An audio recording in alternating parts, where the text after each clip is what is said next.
You would be surprised to know the amount of holiday-themed parks in North America, and even more surprised to know how many of these are specifically Christmas parks. Of course, there's Holiday World with its amazing assortment of rides and lands themed to all the different holidays, but today I want to focus on the quirkiness of 3 different parks I'm interested. Santa's Village, New Hampshire, and Ontario, as well as a much smaller one in Santa's Workshop in Cascade, Colorado. I have never personally been to these, but have been able to get a grasp on these parks through YouTube. One day in the summer of 2025, I was driving through the beautiful Garden of the Gods in Colorado Springs. But as you exit, you are suddenly sent into this really cool town of Cascade. A small mountain town, but driving through it, I noticed something. A sign for a certain previously mentioned Santa's Workshop. Up until that point, I didn't even know it existed. But as it just so happens, that's the one I want to start with. While it is the smallest of these parks, it also seems to have an undeniable old park charm. Sitting high up in the mountains, it doesn't seem to have the biggest ride collection, and in fact, most of the rides are very old and their only coaster dates back to some point not clearly stated in the late 1970s. It is a rare Molina & Sons coaster named Candy Cane Coaster fittingly, and only features a few bunny hills that surprisingly seem like they have a few good pops of airtime. Overall, this park seems like it has a more theme of family fun than actually Santa. Sure, you can find Santa here every day and every ride is slightly stylized towards this, but there are only a few buildings that look like the North Pole. I do think this mostly tracks because how many people will actually make the trek out to Cascade. Like heck, I didn't even know it existed until I was 5 minutes away from it. But it does look like it has its own quirks and feels like a really old park. The next park I want to talk about is the first of the Santa's Village parks in this video.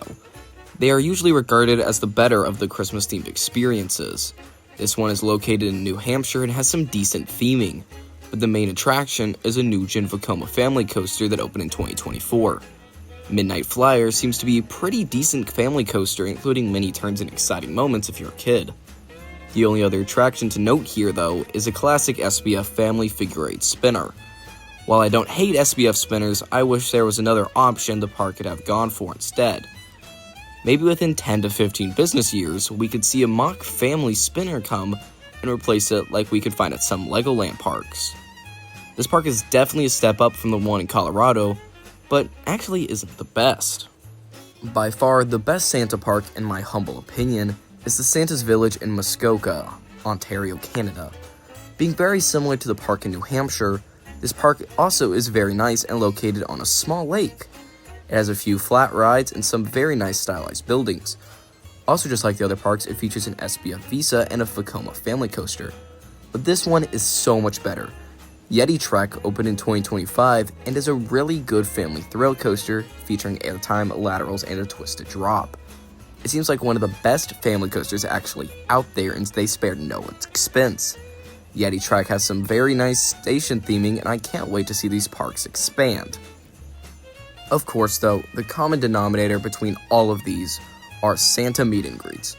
I know, shocker.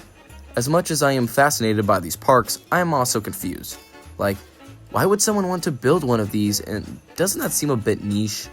But I do believe all of these parks were built with passion, not just for rides and attractions, but for the holiday they are themed after. Because, well, it would take a lot of will to make a park themed around Jolly St. Nick. But I want to thank you for watching. I've been thinking about these parks for a while now, so I decided, why not make a video? If you enjoyed, I would love it if you subscribed.